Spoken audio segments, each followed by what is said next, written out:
everybody. So today I actually have a story time. It's my first story time. I'm a little nervous, I'm not gonna lie, but let's hope I can get through all of the story without missing any key points or anything. Also, thank you guys so much for all the support on my last video. I really appreciate it. It makes me really happy to see that it was entertaining for you guys and that, you know, you felt like you were coming along for the ride, you know? So that's always exciting to see. It makes me really happy when I hear that from you guys. So thank you so much. So make sure you hit that subscribe button down below. Also make sure you turn that little notification bell on so that way you don't miss a video. 20 minutes later. Okay, so today I actually have a story time about one of my crazy freaking roommates. Literally psycho, okay? What's wrong with you? What's wrong with you? What's wrong with you? So let's just start from the beginning. So I actually moved in with this girl. Let's name her Natasha. Okay, so we're gonna name her Natasha. So I originally met Natasha my freshman year of college. I lived in a co-ed dorm, so the bottom floor of where I lived was all girls. The two sides were boys, and then all the top level was only girls. So I lived on the bottom level of the girl floor between the two boy floors, with two boy halls, I mean. So I lived in this corner and she actually lived like in the very other corner. Like we literally had the two corner rooms of the hallway. I lived in this room with a roommate. Her name, let's just say she's Trisha. So I lived with Trisha. It was really cool. We got along super fine. But I made friends with girls in that hallway, specifically two girls. So one of the girls was Natasha, okay? That's the psycho roommate that we're gonna get into later. And then I also made friends with this other girl, let's call her Vanessa. Okay, so I made friends with Vanessa and Natasha. All freshman year, we would hang out. It was really fun. And then sophomore year came and Natasha and Vanessa roomed together. I roomed somewhere else because I made friends with somebody that was like a senior. You're not on my level. So the school that I went to, how they did housing was like based on like seniority. So seniors got to pick first, then juniors, and then, you know, so on and so forth. So going into my sophomore year, I became really close friends with an upcoming senior. So she was like, hey, you want to live together? And I was like, oh my God, yeah, I'd love to. Because like I also was going to live in, like, they were called like the apartments. I was living in a dorm right now, but I could have lived in like the on-campus apartment. So I was like, oh, hell yeah, I want to live in an apartment. Hello! It's my own room. I only have to share a bathroom with one person because, you know, communal bathrooms. So I'm taking showers at my community pool. Hi. Girl, communal bathrooms are fucking nasty, okay? Nasty. You don't even want to know half of the stuff I saw there. That could be a whole other story time.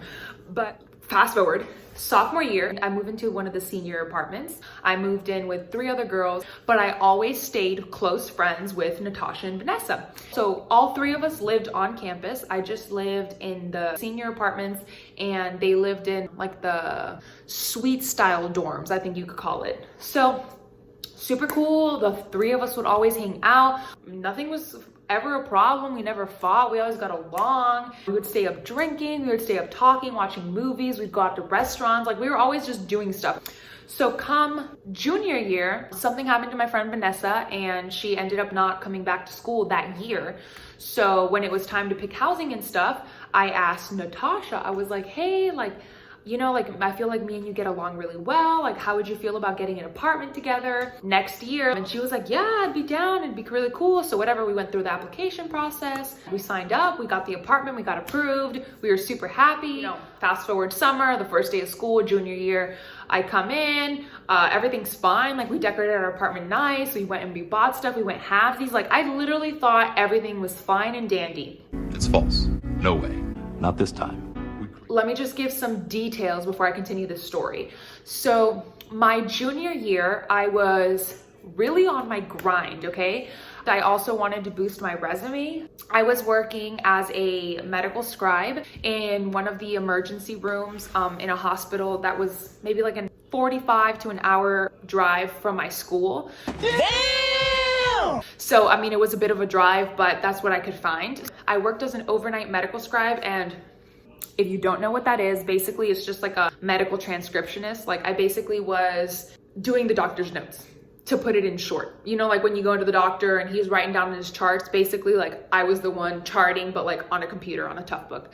And let me mention, I had to minimum work 3 shifts a week. So that's 3 12-hour shifts, 3 12-hour overnight shifts. Like, so I wasn't home. Like basically the apartment was free from whenever I left until whenever I came back. And during the day, obviously I was a full-time college student. So during, my eyebrows are just a little bit fucked up, huh?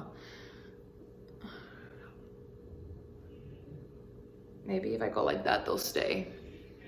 Actually, I think that made it worse. Anyways, so I was working a lot, and honestly speaking, my junior year was really a blur because I was extremely sleep deprived. I was going to class all day, mind you. I was taking the full, I think it's like 40 credits, 10 what 20 credits? What is the max? I forgot. Listen, I haven't been in school in like a year and a half since I graduated. Actually, no, lying. I haven't been to school since I graduated in 2019. Saying 2019 like it was so long ago, it was literally last year. But still, I don't remember what was the max amount of credits. It was like 18, 20, I'm not sure. But I was taking the max amount of credits. I was still going to school, had classes Monday through Friday. I was a science major, so I had labs that were like 3 to 4 hours weekly. It was just bad. Like it was just a lot of sleep deprivation going on in my life. So basically I was the perfect roommate because I was basically never home. Oh my God! Wow! And if I was home, I was sleeping or eating. That's about it. Like I was never really home. I didn't do homework at home. I didn't like watch TV. I didn't like socialize. I didn't do anything at home because I just didn't have the time. I would just go to work, come home, take a nap, go to class, come home, get ready for work, go to work, basically. So whatever, I thought it was fine. Like we literally never fought. We had the best time. We would go to dinner whenever I had days off. We would hang out during the day whenever we both didn't have classes. You know what? I'm not even gonna take this from her. Whenever I didn't get the lesson or I was too sleep deprived to do anything in regards to homework in school, you know, she had my back. So I appreciate that, and I'll never take that from her. She came in clutch when it came to that. However, though, now fast forward to I think last 2 months of school. So we had to start signing up for senior housing because we were about to be seniors the next year. So obviously nothing was going wrong. Everything was great. I was like, oh my God, I'd love to room with you again. Like this is literally the best roommate I've had. Like we never fight. Like it's never an issue. I would love that. And she was like, yeah, I'd love that too. Like we could get an apartment together that we each had our own rooms. So obviously hella excited because who doesn't want their own room, you know? Your own privacy, you get your own bathroom. So it was just nice, okay? We just wanted our own room because sharing a room ain't all that, okay? It's not. But yeah, so we applied, we went through the process, we picked out our room. I remember I was like waiting in line for like the room thing to open so I could pick the right room that we wanted. Like we even went and eyed it while people were still living there. Like we had everything set, right? We sign up for the apartment, we get the apartment that we want. We're super excited. Like now it's just gonna be summer and then we're gonna come back and move into our apartment. We're so happy. Everything is peachy and dandy, okay? Now is when shit hits the freaking fan. So I think something may have occurred between Natasha and Vanessa for Vanessa to spill the beans, basically. So I think they got in an argument or in a disagreement or whatever, and Vanessa was basically like, I don't like you, I think you're a snake, so I'm a snitch. And that's what she did. Basically, I was just hanging out solely with Vanessa. I wasn't hanging out with nobody else. I was just hanging out with Vanessa. I think we had gone to eat or something like that. And she just like starts telling me that, oh my God, literally thinking about this is giving me PTSD. Okay, so she told me that literally every single time I would go to work, she literally had the apartment to herself with all of my belongings inside, because like, obviously it's my apartment too, so I'm not taking all of my shit with me to work every day. Like, who does that? So now back to the story. So Vanessa confides in me that basically Every single day, whenever I would go to work, Natasha was just going through all of my stuff. Fuck all this bullshit. What the fuck? So if you are an iPhone user or you have Apple products, you know that Apple products sync well with Apple products. So I have an iPhone, I had a MacBook. All of the stuff that was on my phone also went into my laptops, meaning text messages, pictures, etc., etc. Basically, you get the gist. Every time I would go to work, she would log into my computer. She knew my password. I don't know how she knew my password. She would read all of my text messages. She would go through emails, etc. And you know, once I found out, it was like an out-of-body experience, just because I was like, oh my God, like, what do I have on my computer? And then I realized, shit, obviously it's my computer, so I save all my passwords so I don't have to retype them over and over and over again, which is honestly rookie mistake. Well, listen, I learned my lesson, but rookie mistake. So she was just logging into all my stuff. Like I probably had all my bank accounts, all my social medias, like literally everything was on my computer. And every day after, well, I'm assuming every day, because that's how sick in the head you have to be to go through someone else's personal belongings. I found out she went through all my stuff and I said, oh, hell no. I became a mad woman. And I've actually never even seen myself act like this before. So that's how I know I was like pissed to another level. Okay, I immediately went to housing because I had already signed up to live with this girl next year. No ma'am. No ma'am. No ma'am. And I had just found this out junior year, like at the end, I think maybe a month before junior year was done. So I obviously immediately went to housing. I was like, I explained to them the situation. I was like, this and this and this is what's going on. I cannot live with this girl. Honestly, this girl's fucking sick in the head. She needs to be put in a room by herself. Like clearly you can't be trusted with anyone else's personal belongings. Like that's my private property, like, et cetera, et cetera. And basically, like, you know, they wanted to wash their hands with it. They didn't want to do anything. What? They wanted to, you know, keep it hush hush under the carpet. And I was like, no, fuck that. Like, I felt violated. Like, you literally violated me and my personal belongings and my privacy. Like, that's so uncomfortable. So I was like, okay, well, if you guys don't want to do anything, then I'm going to contact authorities, because that's my private property that someone is intruding while I'm not at home. Like, in my habitat where I stay. So obviously when I said that, they were like, oh, we don't want to get authorities involved. So how about we just let you get out of this roommate agreement and we let you live off campus and we'll waive the moving off campus fee for you. So I was like, okay, whatever, do it.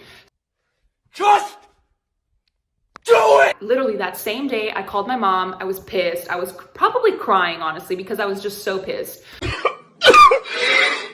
And I wanted to fight her, but I'm saved, okay? I'm saved. Jesus loves me, this I know. So I wanted to fight her, but I was like, that's not gonna freaking do anything because this bitch is psycho, okay? And there was a lot of other things that she had done freshman, sophomore year that, you know, I should have known. So I called my mom and I was like, hey mom, I need you to come this weekend if you can. My mom lived like 4 hours away from the college I was at. To make matters worse, we were also gonna get a storage unit together because she was out of state. Like I lived in the same state, but she lived like far, okay, far. So we were gonna rent a storage, like it was literally so much, like we were gonna do so much together. It was just a mess. I don't know what the fuck just happened, but I don't really care. I'ma get the fuck up out of here. Shit, I'm out. So my mom comes this weekend, the following weekend. She helps me move. We're packing up my stuff. And I think we packed up the majority of my stuff. And I think we still needed more boxes. So we had packed up all my shit. I had, you know, closed it in the form that like, you like intertwine the flaps of the box so it doesn't open. So we come back after maybe like 30-40 minutes of like going to Walmart and buying more stuff for the box. And I come back and I'm looking at my boxes and my boxes look opened. Bro, what are you talking about, man? Like, cause you know, I just said I closed them in like that form that you close so it doesn't open and you don't need tape. And when I came back, it wasn't closed like that. First of all, you dumbass, you should have closed it like that and maybe I wouldn't have found out. So whatever. So obviously I knew that while I was gone, she still was going through my shit. What the flip did I do to you, huh? Are you surprised? Nope. Because I'm not. So I go through my things and I'm like, it looks like something's missing. And she was packing up her shit too because it was time to go. Like we had to be out of the apartment soon, maybe like the next day or the next 2 days. And actually, when I got back, she wasn't there. So I noticed my stuff is like fucked with. So I go and I'm like, you know, let me go through her box real quick. It's about to go down. Let me see if this girl, this crazy girl, is taking some of my stuff. So I go and I open the box and my silverware was in there. My silverware, my kitchen knives, I think like a pot, yeah, I think like a cutting board, a couple cups, like basically some of my shit was in there. So I'm just confused at this point because, so you're just going through all my personal belongings, and then you decide to take my cutlery. And then at that point, I was livid, okay? I was livid. And luckily my mom was there. I think, you know what? I think if you're a believer like me, you might feel that, you know, everything happens for a reason. So it was definitely his plan that my mom was there that weekend and that I found that she had actually stolen some of my stuff while my mom was there because my mom, like I was pissed, I was screaming, like I was ready to like fight. As soon as I saw her, I was ready to put the paws on her. I said, whoever threw that paper, your mom's a hoe. Okay, I was ready. But my mom was like, you know, Leslie, you know, talking sense to me. She was like, you know, Leslie, like, honestly, she's probably sick in the head. Like, think about it. If she's taking knives and forks and stuff like that, like, clearly she needs it. Like, you're blessed. Like, you don't need that. We can just go buy some more. Like, whatever. Just give it to her. It is what it is. And I was like, you know what? I'm gonna do like Michelle Obama. And when they go low, we go high, okay? We go high. So I just said, fuck it. And I was like, all right, whatever, I don't care. I'm not gonna sit here and stoop to this girl's level. She clearly is beneath me because I would never in my wildest dream think of doing any of the things that she did to me to somebody else, especially somebody that trusts me enough to live with me. I would never. That's just clearly sick in the head. So I never saw her again. I think I saw her maybe like 5 times, maybe max my senior year. We didn't speak to each other. Like I didn't even fucking know her. Bitch, don't speak to me. Don't look at me. Don't even breathe in my directions, bitch. I got nothing to say to you. And she fucking knew that because guess what? Every time she saw me, so that's my story of my crazy psychotic roommate. So yeah, well, thank you guys so much for staying tuned. I hope you liked it. Let me know if you guys want any more story times. Let me know if these are type of videos that you enjoy watching. I know I personally like watching them, so I don't know, you guys let me know. But don't forget to hit that subscribe button. So I'll see you guys next video. Bye.